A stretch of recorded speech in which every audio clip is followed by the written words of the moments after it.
Bienvenidos todos a un nuevo miércoles.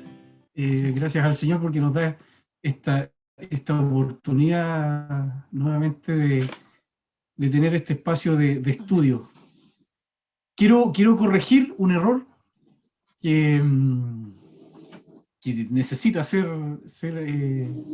resuelto, y especialmente para los hermanos que no son de nuestra congregación y que nos están acompañando en este estudio.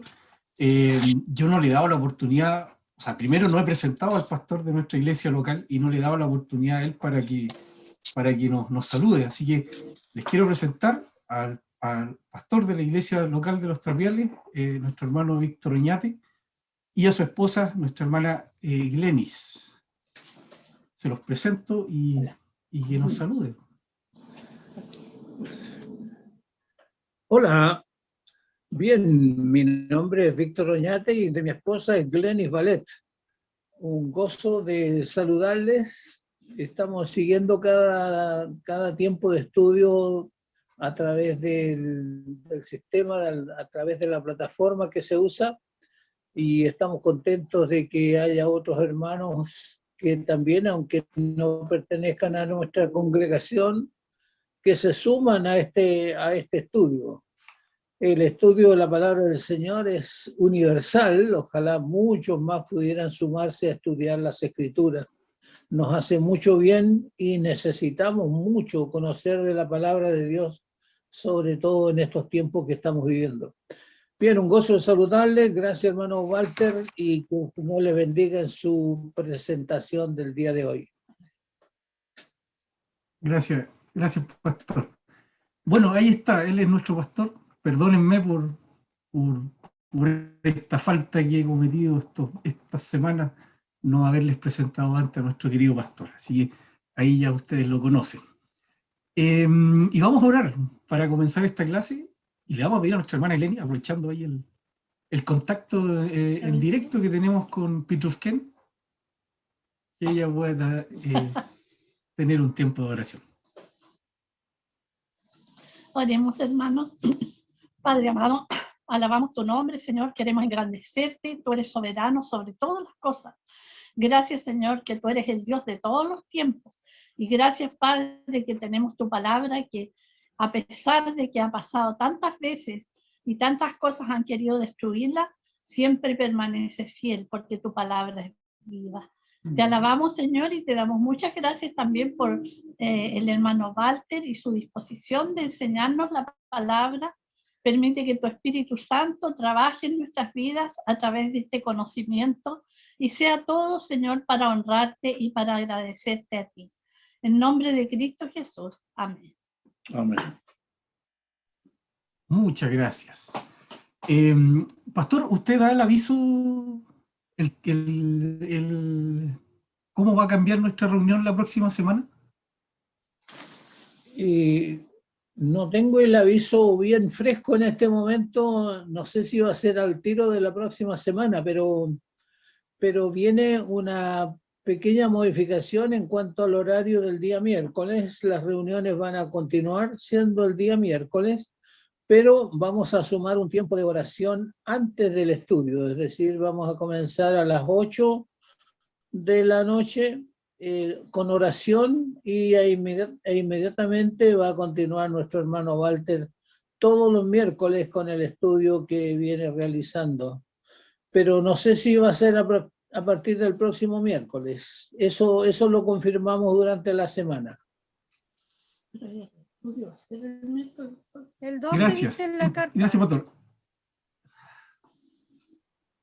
Ya. O sea, sería la próxima semana, según la carta que nos envió el directorio. Entonces, la próxima semana comenzamos con es como retomar la modalidad que teníamos cuando nos juntábamos en el templo los días jueves. Se comenzaba con oración y también inmediatamente el estudio, solamente que ahora lo vamos a hacer online.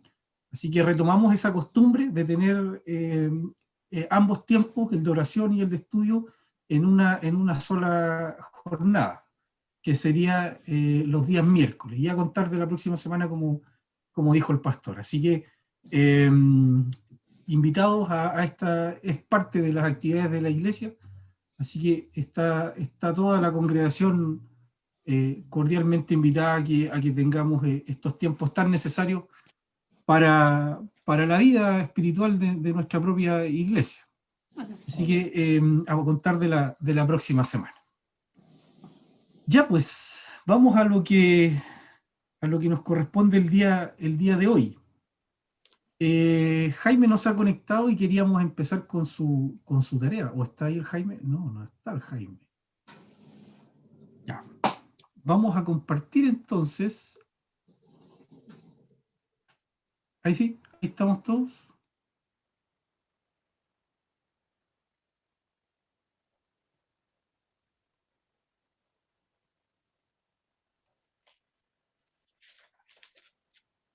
Y ahí nos vemos. Ahí veo. Ya, estamos entonces en lo que dijimos, en lo que estamos conociendo como el periodo de la monarquía, en donde sabemos ya que Israel es una nación independiente, es un reinado, el cual luego de una disputa por la continuación de un reinado único dentro de esta nación, se dividió su reinado, su territorio, y hubieron dos reinos paralelos, el reino del norte y el reino del sur. Vimos ya que el reino del norte desapareció tempranamente en relación a cuánto duró el reino del sur, que fue un poco más. Y el motivo de todo de este castigo, de la desaparición de este reino, fue porque esta parte de Israel se dio a la idolatría, a la costumbre de los pueblos vecinos, pueblos que eran pueblos que tenían costumbres paganas, alejadas absolutamente de Jehová. Eso vimos la semana pasada y comenzamos a ver también lo que sucedió con el reino que quedó vivo, que es lo que nosotros conocemos como el reino del sur. Vimos algunas diferencias, ¿se acuerdan de ese cuadro de comparativo? Vimos algunas características de uno de estos, de cada uno de estos dos reinos. Ahora, estudiando durante la semana, preparando esta clase, encontré mucha información en relación a por qué Dios castigó a Israel, y específicamente ahora al reino del sur. ¿Por qué ellos fueron merecedores de este tremendo castigo? El domingo 25 de abril, en el culto de la tarde, el pastor dio un tema, una predicación, y habló acerca de esto, de esta situación espiritual que tenía el pueblo de Israel de aquella época. No sé si usted se acuerda, el pastor tituló su predicación "Estemos a cuenta", y él hizo un resumen de cómo era el pueblo de esa época, el pueblo de Israel. Y también él destacó las quejas que Dios realizó en base a la actitud negativa, poco espiritual también, que tenía ese antiguo Israel.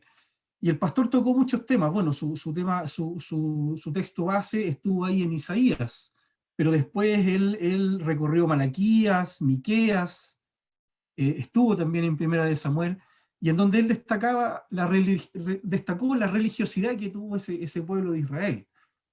Esa religiosidad que nosotros la definimos como un pueblo activo en lo que se refería a los ritos, pero no hacia el corazón. Ellos solamente actuaban, pero su corazón estaba muy lejos de lo que era el significado de todos esos rituales, que por supuesto tenían, digamos, un carácter de espiritualidad.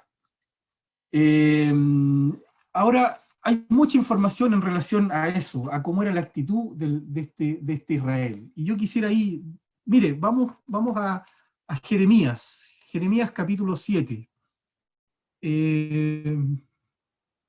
Tal vez vamos a trazar el avance que habíamos planeado para el día de hoy, a hablar acerca del periodo de la repatriación, pero quiero que entendamos lo triste que fue este tiempo histórico, pero que tiene repercusiones espirituales. Mire lo que dice Jeremías capítulo 7, esto en relación a la rebeldía del pueblo de Israel. Dice, palabra de Jehová que vino a Jeremías diciendo, ponte a la puerta de la casa de Jehová y proclama allí esta palabra y di, oíd palabra de Jehová, todo Judá. Ya sabemos que se está refiriendo al reino del sur. Los que entráis por estas puertas para adorar a Jehová. Así ha dicho Jehová de los ejércitos, Dios de Israel. Mejorad vuestros caminos y vuestras obras, y os haré morar en este lugar. No fiéis en palabras de mentira, diciendo, templo de Jehová, templo de Jehová, templo de Jehová es este. Pero si mejoraréis cumplidamente vuestros caminos y vuestras obras, si con verdad hiciereis justicia entre el hombre y su prójimo, y no oprimiereis al extranjero, al huérfano y a la viuda, ni en este lugar derramaréis la sangre inocente, ni anduviereis en pos de dioses ajenos para mal vuestro, os haré morar en este lugar, en la tierra que di a vuestros padres para siempre. ¿Qué es lo que tenemos ahí? Bueno, tenemos el inicio de una profecía que Dios le encarga a Jeremías que debía de publicar a los habitantes de Israel. Y es interesante porque dice aquí, lo ubica en el templo, le dice a Jeremías que se ubica a la entrada del templo, donde tienen que entrar todos los fieles. Y le entrega ahí una serie de advertencias, una serie de quejas, ¿ya? Advertencias también, desde el versículo 5 hasta el versículo 7. Y les hace un pedido, que simplemente mejoren sus caminos. Eso es lo que dice el versículo 5. Eso es lo que dice también el versículo 3. Mejorad vuestros caminos y vuestras obras. Ese es el pedido que Jeremías le tiene que hacer en nombre de Dios a este pueblo de Israel. Acuérdense, es el reino del sur el que está recibiendo esta palabra. Pero, tristemente, esta parte de la nación israelita no hace caso. Y todo lo que Dios ahí les pide que cambien era exactamente lo que ellos realizaban. Si usted lee desde el versículo 8 en adelante del capítulo 7, bueno, todo lo que queda del capítulo 7, también la continuación en el capítulo 8, usted verá que Israel está absolutamente en rebeldía contra los dichos, los mandatos que Dios había entregado, yo digo porque este tema de la fidelidad, de la santidad, es algo que Dios, desde la formación de Israel, le había entregado esta información a su pueblo, y aquí les está pidiendo que se cumpla. Ahora, miren, aquí ya está declarado el castigo a Israel. Capítulo 8. Bueno, finalmente Israel no cambia su actitud, siguen con la religiosidad, siguen con el acto, pero no con el cambio en la conciencia y en sus corazones.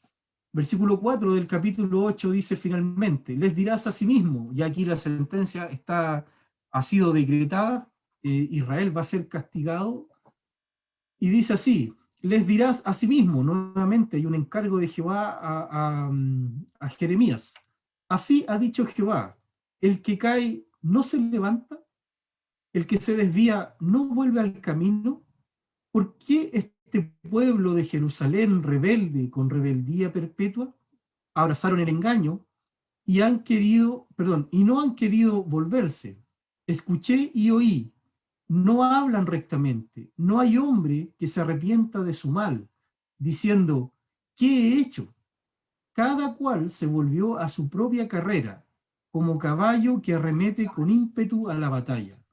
Aún la cigüeña en el cielo conoce su tiempo, y la tórtola y la grulla y la golondrina guardan el tiempo de su venida. Pero mi pueblo no conoce el juicio de Jehová. ¿Cómo decís, nosotros somos sabios y la ley de Jehová está con nosotros? Ciertamente la ha cambiado en mentira la pluma mentirosa de los escribas. Los sabios se avergonzaron, se espantaron y fueron consternados. He aquí que aborrecieron la palabra de Jehová, y qué sabiduría tienen. Por tanto, daré a otros sus mujeres y sus campos a quienes los conquisten, porque desde el más pequeño hasta el más grande, cada uno sigue la avaricia. Desde el profeta hasta el sacerdote, todos hacen engaño. Y curaron la herida de la hija de mi pueblo con liviandad, diciendo, paz, paz, y no hay paz. ¿Se han avergonzado de haber hecho abominación? Ciertamente no se han avergonzado en lo más mínimo, ni supieron avergonzarse. Caerán, por tanto, entre los que caigan. Cuando los castigue, caerán, dice Jehová. Los cortaré del todo, dice Jehová. No quedarán uvas en la vid, ni higos en la higuera, y se caerá la hoja, y lo que les he dado pasará de ellos. ¿Por qué nos estamos sentados? Reuníos y entremos en las ciudades fortificadas y perezcamos allí, porque Jehová nuestro Dios nos ha destinado a perecer y nos ha dado a beber aguas de hiel, porque pecamos contra Jehová. Esperamos paz y no hubo bien, día de curación y he aquí turbación. Desde Dan se oyó el bufido de sus caballos, al sonido de los relinchos de sus corceles tembló toda la tierra, y vinieron y devoraron la tierra y su abundancia, a la ciudad y a los moradores de ella. Porque he aquí que yo envío sobre vosotros serpientes, áspides contra los cuales no hay encantamiento, y os morderán, dice Jehová. ¿Qué les pareció este capítulo?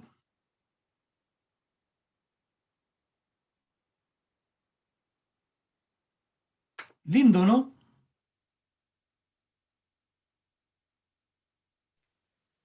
Es bastante triste, ¿eh? ¿Cierto? ¿Por qué razón, mi querido hermano?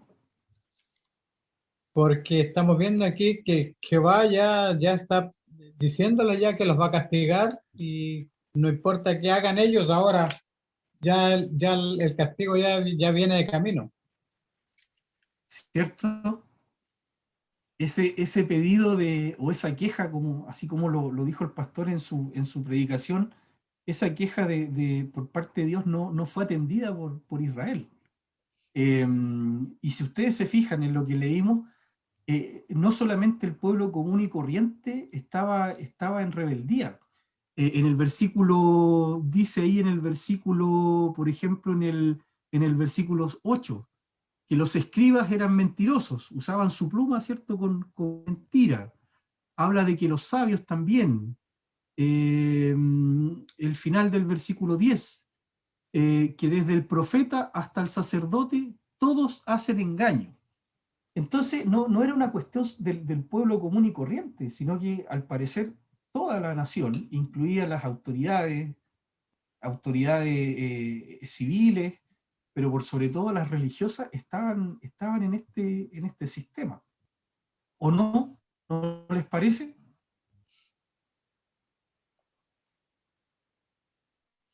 Triste el periodo, ¿no? Muy triste. Absolutamente. Ahora, si ustedes se fijan, el castigo ya está declarado. Por ejemplo, desde el versículo 14 hasta el versículo 17, ahí está dando la descripción de que un pueblo invasor iba a ser el responsable de castigar a este pueblo. Habla ahí de una gran invasión, versículo 16, desde Dan. Ahí habla acerca de un límite político, desde la región de Dan, iba a descender este ejército a caballos, que iba a hacer temblar toda la tierra. Habla de que este ejército devorará la tierra y su abundancia. Bueno, ya sabemos a qué se refiere esa acción. ¿Ya? Son los imperios que alcanzamos a estudiar la semana pasada. Bajo este contexto de Jeremías y esta profecía que le está dando al reino del sur, de esto que se habla aquí en el versículo 14 al 17, se está refiriendo entonces al imperio de Babilonia, aquel que era comandado por Nabucodonosor. Así que, hermanos, es triste este tiempo, cómo termina el periodo el tiempo de la monarquía. Absoluta infidelidad, absoluta rebeldía. Ahora, ¿qué es lo que pide el Señor? ¿Qué es lo que quiere el Señor? Un cambio real. Ahí lo vimos. En 2 versículos habla acerca de que Él desea que se cambie en el camino, ¿ya? Que se deje el camino del mal y se vaya por el de la rectitud. Ahora, ojo con esto de la idolatría, ojo con esto de dejar de lado a Dios. Hay un texto que me encontré que me pareció muy, y lo anoté inmediatamente. Isaías capítulo 42, versículo 8, dice: yo Jehová, este es mi nombre, y a otro no daré mi gloria, ni mi alabanza a esculturas. Ese es nuestro Dios, mis queridos hermanos. Ese es el mismo Dios también de este pueblo de Israel. Este Dios que no soporta la rebeldía, que no soporta el reemplazo, si lo podemos llamar así. Ojo cómo nos relacionamos con Dios. Ojo también si en algún momento lo dejamos de lado, o si lo hemos dejado de lado, es necesario volver a restaurar, volver a ponernos a cuenta, como el pastor lo mencionó. Es serio, hermanos, lo que pide el Señor. Ahora,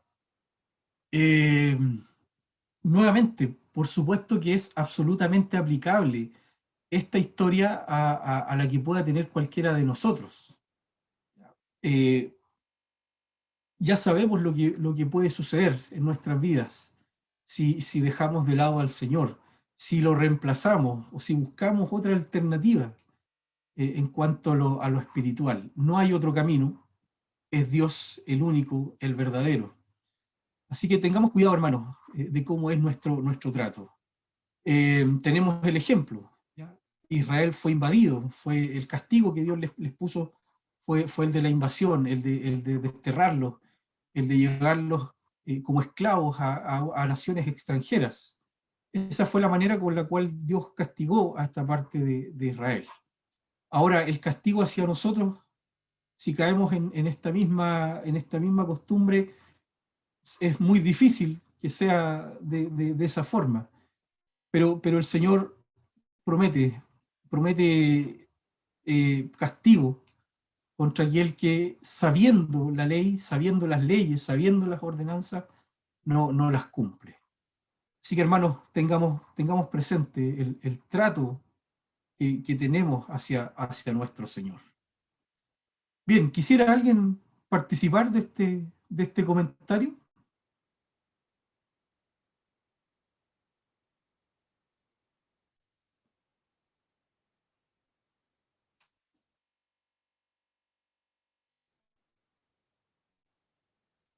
Por favor. ¿Puedes repetirle la cita de Isaías? 42:8. Gracias, pastor. Isaías 42:8.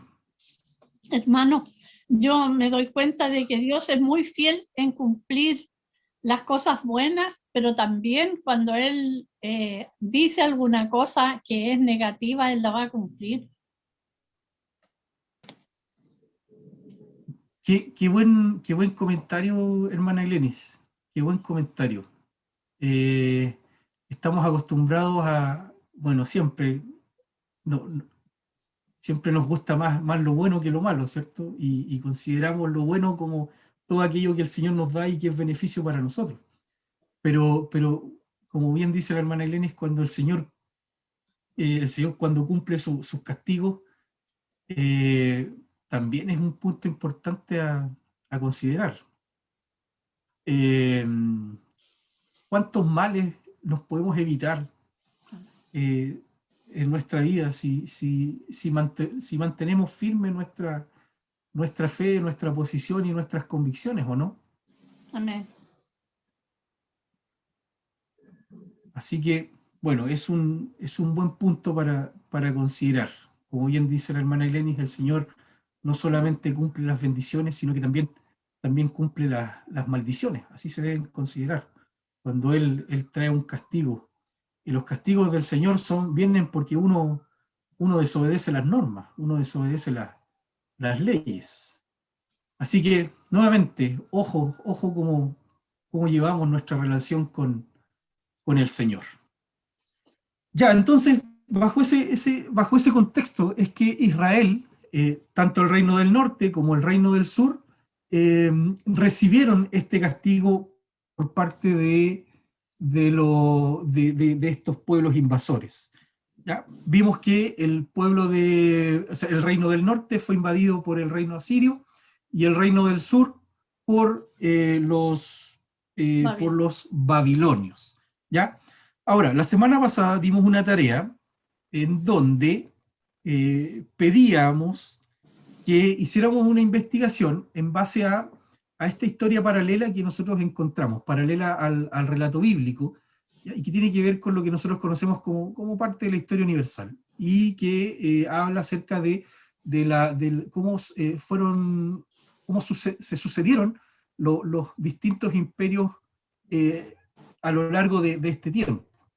Ahora, y estos imperios curiosamente, yo digo curiosamente, y ahora vamos a explicarlo, curiosamente se relacionan con la vida de Israel. Compartimos esta hoja, ¿cierto? Sí. ¿Ya? La idea es que si la puede imprimir sería ideal. Aquí tenemos nosotros, aquí nos vamos a alejar ahora un poquito del relato del relato 100% bíblico, pero esto se relaciona absolutamente. Tenemos aquí cómo ahí sí. Tenemos aquí esta sucesión de imperios. Y vamos a comenzar, bueno, antes de esto sabemos que existe el imperio egipcio, por ahí se nombran los hititas, también los caldeos, pero vamos a considerar desde el momento que Israel se forma como una nación independiente. Esto ocurre con el reinado de Saúl, ya lo sabemos, ¿sí? Con Saúl comienza la existencia del reino del sur. Hasta este punto, hasta el año 722, Israel, podemos decir de que era un reino próspero, era un reino independiente, tranquilo. Eso es lo que leemos en el tiempo del tiempo de reinado de Salomón. En ese momento, luego de la muerte de Salomón, aparece el imperio asirio y está ahí, ¿cómo se llama? Entrelazado con una parte del reino de Israel. Ahora, este reino este es el reino del sur. El reino del sur vivió paralelamente al imperio asirio. ¿Por qué solamente el reino del sur? Porque el imperio de los asirios eliminaron el reino del norte. Ahora, hasta aquí, hasta el término del imperio, del gobierno del imperio asirio, podríamos decir que la nación de Israel tuvo tal vez su único periodo de paz que ha tenido a lo largo de toda su historia. Porque de aquí en adelante Israel no ha tenido descanso. Y yo diría que prácticamente hasta el día de hoy. Hasta el día de hoy Israel tiene problemas. Si bien está establecido en un territorio, está reconocido como una nación, pero todavía está en conflicto. Todavía sus vecinos no lo reconocen, todavía hay disputas con los palestinos. Ahora, yo me atrevería a decir que este tiempo del reinado, este tiempo que estamos viendo ahora de la monarquía, ha sido prácticamente el único periodo de paz que ha tenido el pueblo de Israel a lo largo de toda su historia, ¿ya? Independiente que haya tenido una vida paralela con el imperio asirio. El imperio asirio es reemplazado por el imperio neobabilónico, al mando de Nabucodonosor. Nosotros sabemos que Israel ya fue eliminado completamente. Por eso es que en este tiempo es donde deja de existir también el reino del sur y por lo tanto Israel como un reinado también desaparece. Desde el imperio neobabilónico en adelante, Israel pasa a ser una región, parte de una región de un imperio, ¿ya? Del imperio dominante de la época, en este caso son los babilonios. Después, bueno, y como usted sabe, en la historia los imperios no son duraderos, siempre aparece uno más poderoso y ahí es donde se va produciendo este cambio. El imperio neobabilónico cae rendido ante el poderío del imperio persa. Entonces, los israelitas que en este tiempo eran esclavos del reino babilónico, tras la derrota de estos a mano de los persas, ahora los israelitas pasaron a ser esclavos del siguiente imperio, que, como bien sabemos en la historia, son los asirios, o perdón, son los persas, o los medo-persas, como también se le conoce. Ahora, el relato bíblico, hermanos, llega exactamente hasta aquí, hasta este periodo. Esdras, Nehemías, Esther y los últimos profetas del Antiguo Testamento, sus actividades están bajo el contexto de que están siendo gobernados por los persas, ¿ya? Eso lo vamos a explicar ahora, cuando hablemos acerca del retorno de estos esclavos. Hasta aquí entonces tenemos el relato bíblico. De ahí en adelante comienza el periodo que conocemos nosotros como el de los 400 años de silencio. Espero que lo conozcan. No lo voy a explicar ahora, sino que en un par de clases más lo voy a mencionar. Durante ese periodo de los 400 años de silencio, que se llama así porque durante esos años no hubo profecía ni palabra por parte de Dios hacia Israel, sino que fueron 400 años donde no hubo revelación divina. Durante ese periodo, la historia paralela a esta que estamos hablando, esta historia universal, nos señala que se levantó otro imperio, más poderoso que el imperio persa, y es el imperio griego, o como debe ser realmente el imperio macedonio. Y aquí aparece un personaje muy importante llamado Alejandro el Grande, o también conocido como Alejandro Magno.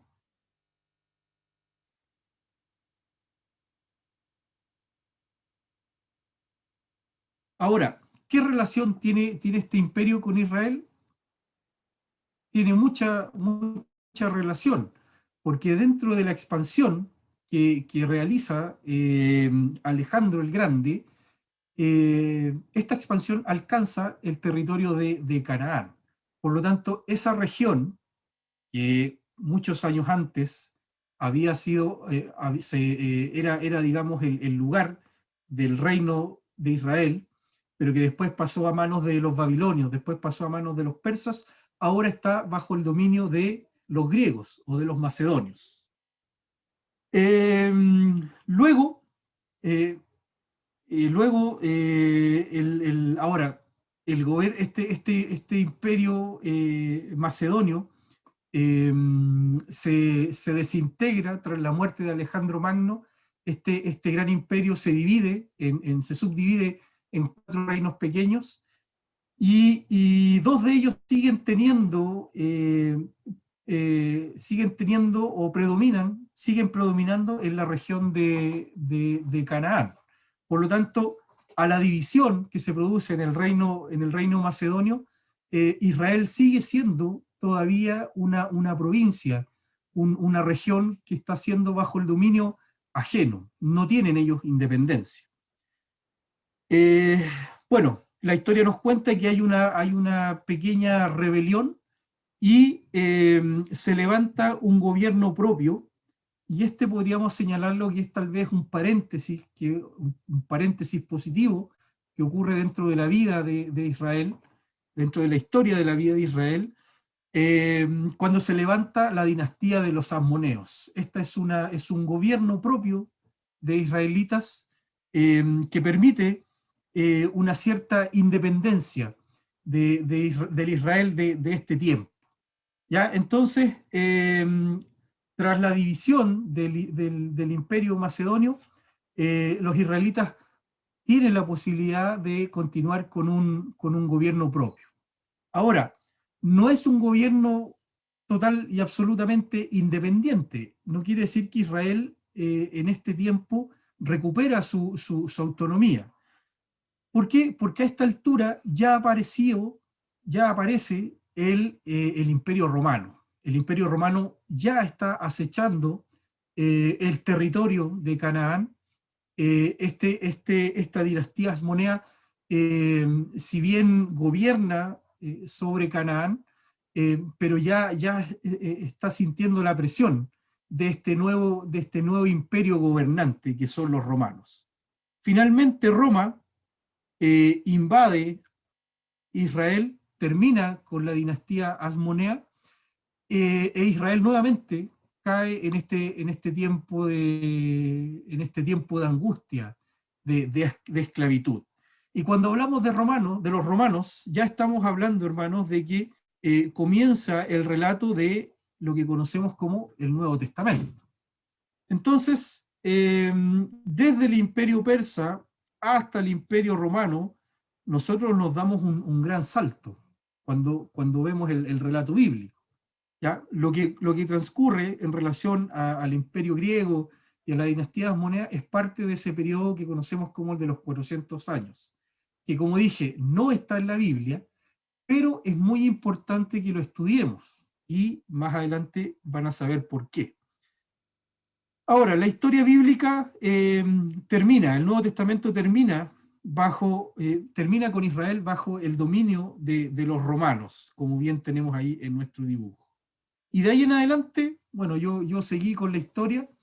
Después de ellos vinieron el Imperio Bizantino, después vinieron los gobiernos musulmanes o árabes.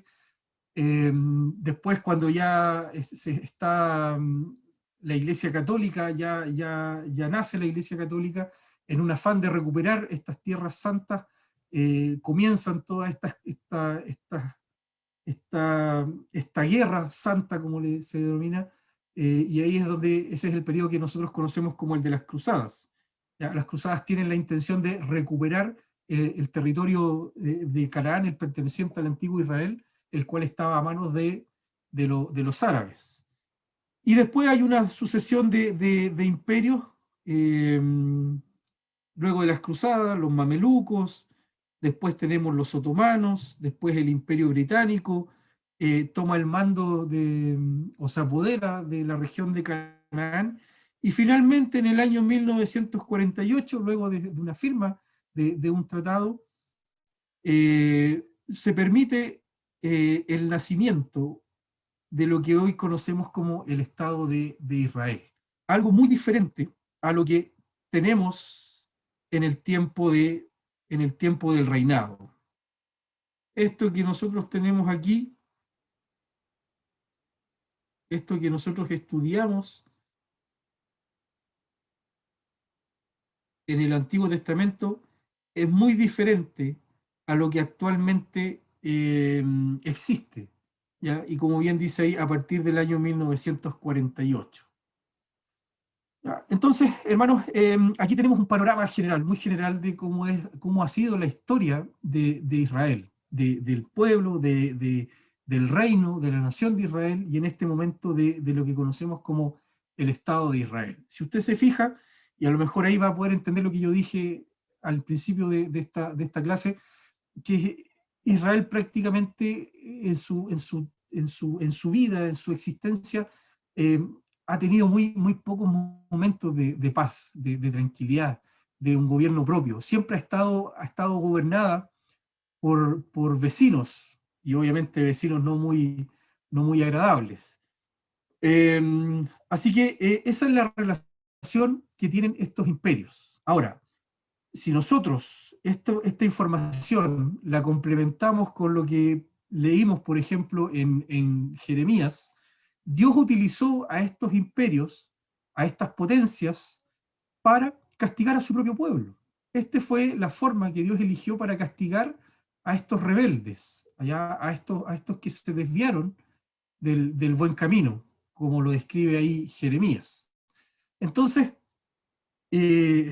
no es curioso que estas dos historias se unan. ¿Ya? Ahora, por supuesto que el relato bíblico no le da importancia, o sea, la importancia que le da o lo que se revela en relación a la, a la, a la, a la interacción que tiene Israel con estos imperios, tiene que ver simplemente con que Dios los eligió para que su pueblo fuera castigado. Esa es la información que nos da la propia Biblia. Pero la historia universal nos ayuda a poder complementar y a entender, por ejemplo, este tiempo de la monarquía. ¿Por qué terminó de esa manera?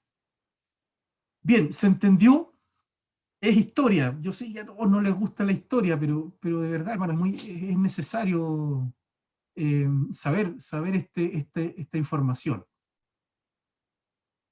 Ahora, estos pueblos también influenciaron mucho en Israel.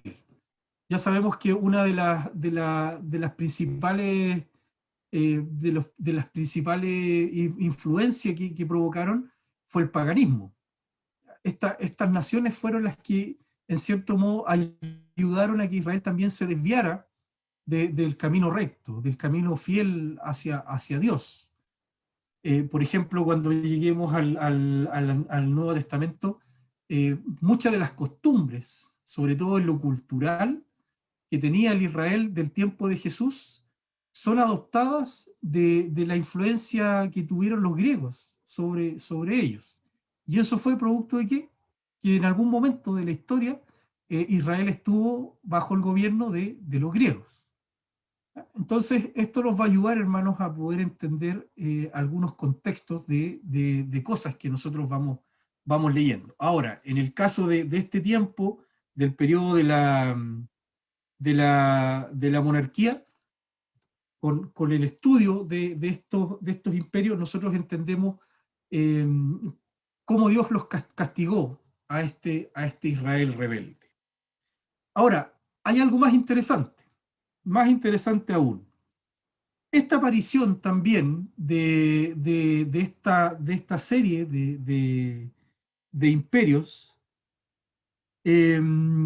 también está dentro de los planes de Dios. ¿Y de qué manera voy a explicar eso? Por favor, vamos al libro de Daniel. Vamos al libro de Daniel.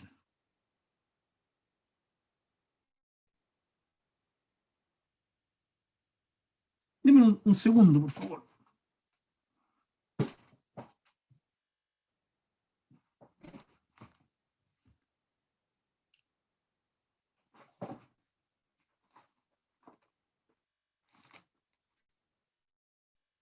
Vamos al libro de Daniel, al capítulo 2.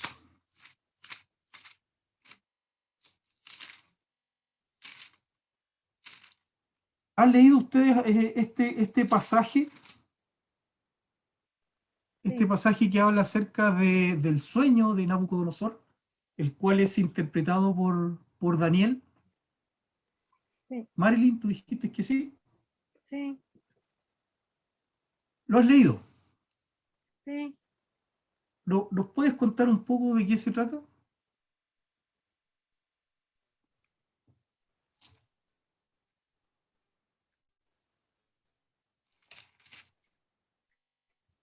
Bueno, dice, ¿sí? El 31 empieza. Una gran imagen, y cada parte de esa imagen era un imperio que pertenecía, o iba a pasar, o ya había pasado, y los que venían. Es ¿Ya? una profecía. En Es ese una momento. profecía, ¿cierto? Claro, para ese Sí. momento. Ahora, sí, bien, gracias Marilyn. Si usted se fija, el capítulo 2 comienza con que Nabucodonosor dice, tuvo un sueño y, y su espíritu se perturbó. Mm. Ahora, lo interesante de este sueño era que él no se acordaba de lo que soñaba, no se acordaba de su sueño y mucho menos de lo que significaba ese sueño. Versículo 2 dice que hizo llamar el rey a los magos y astrólogos, encantadores y caldeos para que le explicaran sus sueños. Ahora, para poder resumir, nadie de estos personajes pudo primero adivinar el sueño que tuvo Nabucodonosor y mucho menos entregar una interpretación. ¿Quién sí lo hizo? Daniel. Daniel. Daniel dice aquí el capítulo 2 que se enfrentó a Nabucodonosor y primero le reveló el sueño que este hombre había tenido y del cual no se acordaba, y más encima luego hace la interpretación. Y versículo 31, como dice la Marilyn, tenemos esa interpretación. Dice, tú, oh rey, veías, y he aquí una gran imagen. Esta imagen, que era muy grande y cuya gloria era muy sublime, estaba en pie delante de ti y su aspecto era terrible. Y aquí comienza la descripción de esta estatua. La cabeza de esta imagen era de oro fino, su pecho y sus brazos de plata, su vientre y sus muslos de bronce, sus piernas de hierro, sus pies en parte de hierro y en parte de barro. Tenemos ahí entonces la descripción del sueño. Le está revelando al propio Nabucodonosor cuál era el sueño que él había tenido. Ahora, fíjense en el versículo 36. Ahí comienza la interpretación. Este es el sueño, dice Daniel. También la interpretación de él diremos en presencia del rey. Tú, oh rey, eres rey de reyes, porque el Dios del cielo te ha dado reino, poder, fuerza y majestad. Y donde quiera que habitan hijos de hombres, bestias del campo y aves del cielo, él los ha entregado en tu mano y te ha dado el dominio sobre todo. Tú eres aquella cabeza de oro. Ahora, es fácil.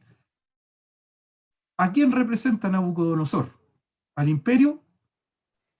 Babilónico. Babilonio. Babilonio. Entonces, ya tenemos la primera identificación. ¿Ya? La cabeza de oro, esta majestuosidad, de acuerdo a ese material tan preciado, se refiere al reino de Nabucodonosor. Versículo 39, y después de ti se levantará otro reino inferior al tuyo, y luego un tercer reino de bronce, el cual dominará sobre toda la tierra. Y el cuarto reino será fuerte como hierro, y como el hierro desmenuza y rompe todas las cosas, desmenuzará y quebrantará todo. Y lo que viste de los pies y los dedos es parte de barro cocido, en parte de barro cocido, de alfarero, y en parte de hierro, será un reino dividido, mas habrá en él algo de la fuerza del hierro, así como viste hierro mezclado con barro cocido.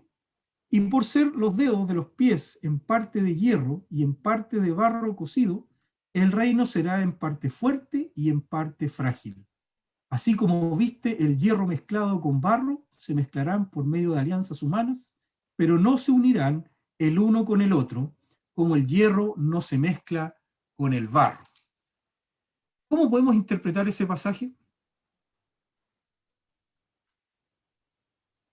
Ahora, como bien dice la Marilyn, para Nabucodonosor era un poco extraño, y por eso se habla de que esto es una profecía, porque habla acerca del futuro. Nabucodonosor ya tiene la primera información de que la cabeza de esta estatua es él, su imperio. ¿Pero a qué se refiere toda esta sucesión? Todos estos otros imperios que vienen a continuación. Bueno, para eso, hermanos, es que nos sirve, bueno, a esta altura que nosotros ya tenemos la revelación, a través de la historia es que nosotros podemos entender esta profecía de Daniel. ¿Tienen también ese dibujo? Bueno, aquí tenemos la interpretación.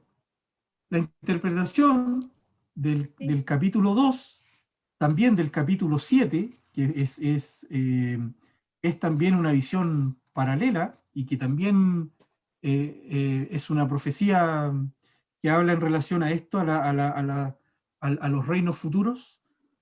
Conociendo la historia, lo que expliqué anteriormente, eso que a lo mejor pudo haber resultado un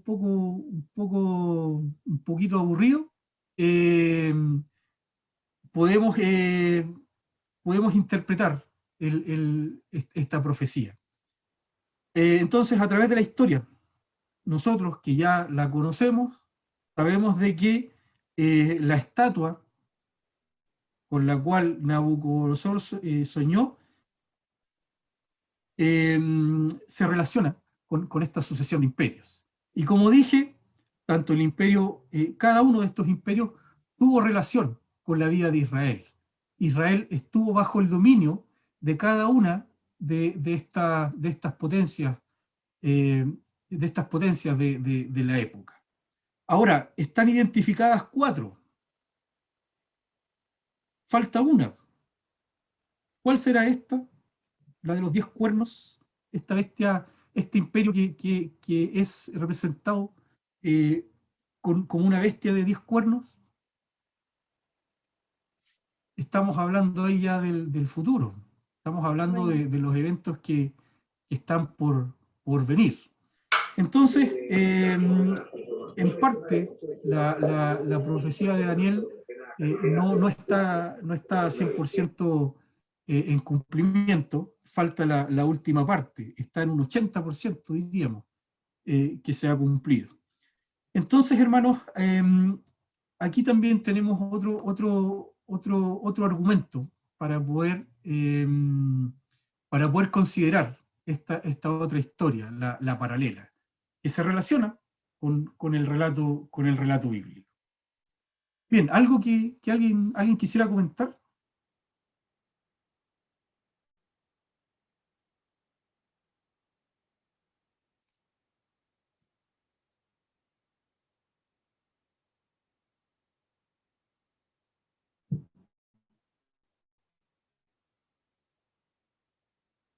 ¿No? ¿Estamos bien entonces?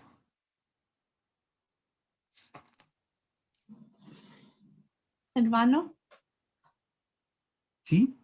han habido a veces comentarios de que podría ser el último reino, el de las Naciones Unidas Europeas, donde se juntaban los 10 reinos, porque se han unido por alianzas y cosas para poder hacer un solo reino.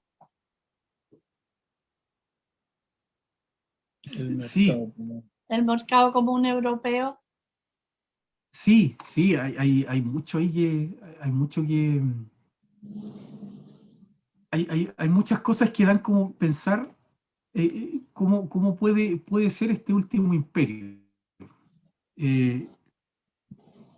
Sí, un tiempo se pensó que podía ser Europa, pero por ejemplo ahora están apareciendo otros países que están tomando más importancia que los mismos europeos. Así es. Ahora, revelar ¿Cuál realmente es ese imperio? No sé. Tal vez podríamos pensar de que ese está en formación, con toda esta idea de globalización, bueno, las Naciones Unidas que están impulsando leyes que tengan alcance mundial. Bueno, ahora mismo con todo esto de la pandemia, lo que dice la OMS, por ejemplo, Amén. la Organización Mundial de la Salud, eh, lo que ellos dictan prácticamente debe ser obedecido por todos los países. Entonces, podríamos decir que sí, que a lo mejor está en camino de, de formarse este último imperio. Yo creo que ya hay señales de que el asunto va para allá. Así como está funcionando el mundo en general, yo creo que claramente esto va a eso, a la aparición de este último imperio, imperio que, como dice ahí, en parte va a ser fuerte, pero también va a ser frágil. Y esa fragilidad es la que va a destruir Cristo en su segunda venida. Así que sí, este último tiempo, hermana, ha dado para pensar mucho en relación a esto. Hay muchas cosas que, por ejemplo, si usted lee Apocalipsis, si lo ha leído durante este tiempo, eh, da la apariencia de que muchas de las cosas que ahí se habla como profecía se están cumpliendo en este tiempo. Entonces, yo diría que a lo mejor esto está en formación. ¿Sí? Lo interesante de esto es cada vez que estudiamos, tenemos estos estudios. Se le apagó el audio. Okay. No sé hasta dónde me escucharon, pero empiezo de nuevo. Es interesante que todo esto es acerca del pueblo de Israel. Ahora como nación, antes como eran esclavos llevados de un lado para otro, ahora como nación, ellos tuvieron su independencia y ya están fuertes, son una potencia mundial. Y vemos que en el tiempo de cuando los llevaban a, ¿cómo se llaman? Cuando los llevan a cautiverio, estaban bajo dominación, estaban los persas. ¿Qué vemos hoy día con los persas? Persas e Irán. Ese es el enemigo número 1 de Israel. Israel, por todos los modos, que Irán no se vuelva una potencia nuclear, como lo trató con Irak. Le destruyó sus ¿cuánto se llama? Sus bases nucleares, donde estaban haciendo bombas nucleares. Eso es lo que está pasando con Irán ahora, que Israel está pendiente, no deja que nadie se constituya una potencia nuclear alrededor de ellos, porque los van a eliminar a ellos. Estamos viendo que ahora China está apareciendo cerca de Israel, ya está en el Golfo de Hormuz, está construyendo una base, y eso está muy cerca eso, en la entrada del Mar Rojo, eso está muy cerca de Israel. Así que hay que abrir mucho los ojos y ver qué está pasando por ese lado. Es muy interesante esta historia en estos tiempos, cuando todo el mundo se está armando y no sabemos para dónde vamos. Eso solamente quería comentar. Gracias. Y es muy cierto lo que usted dice, no sabemos para dónde vamos. Hay muchas cosas que se están dando señales, muchas cosas que se relacionan con la Biblia, otras cosas que no, que confunden, pero es necesario atender a esto, poner ojo. Así que, qué bueno que este tipo de este tipo de estudio nos ayude a ampliar nuestro conocimiento y también a aumentar nuestro interés por las escrituras, ¿ya? Y por el Antiguo Testamento. Eso es lo que a mí me desafía, a que también tengamos interés por esta primera parte de nuestra Biblia. Bueno, hermanos, interesante. Ya espero que no haya sido un poco aburrido. Fue historia lo que hablamos hoy, pero como usted pudo ver, está relacionada absolutamente con el relato bíblico, con los planes de Dios,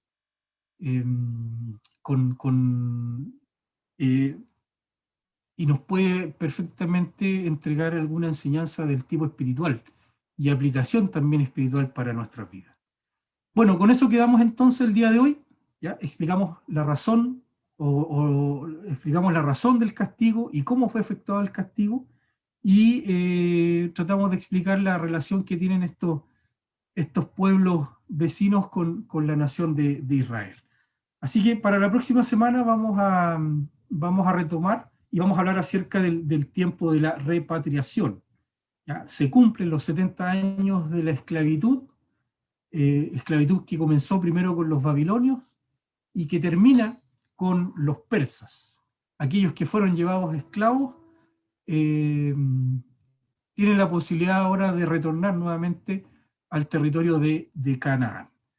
Así que para la próxima semana, hermanos, vamos a hacer una tarea simple, por favor no la compliquen. La tarea es muy sencilla. Ubiquen el lugar en donde vivieron Esdras, Nehemías, Esther, a donde fue llevado Daniel y Ezequiel. Ubiquen el lugar en donde fueron llevados Ezequiel y Daniel como cautivos, y después el origen, o la ciudad, o el lugar de origen de Nehemías, Esdras y Esther. ¿Ya? Eso para la próxima semana.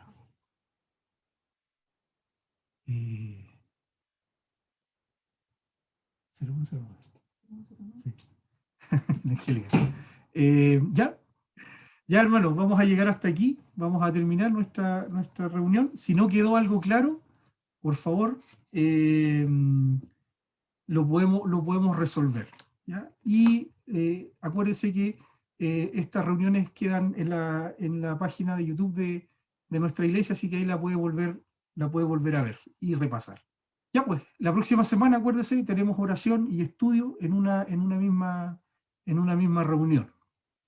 Bueno, un abrazo, que tengan un buen descanso, una buena noche. Y le voy a pedir al hermano Orlando si puede terminar con oración, por favor.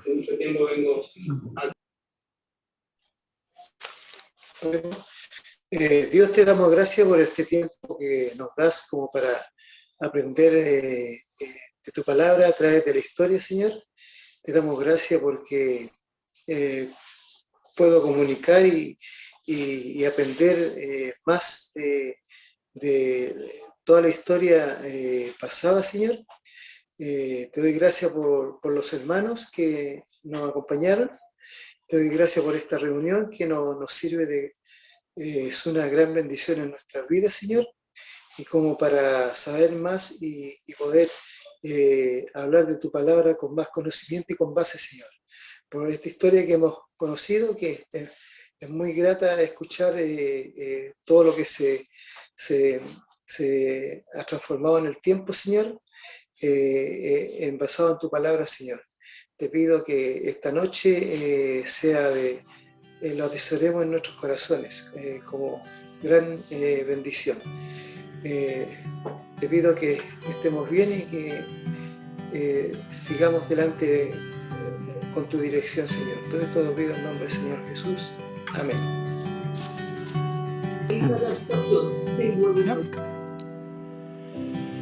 El corazón humilde podrá conocer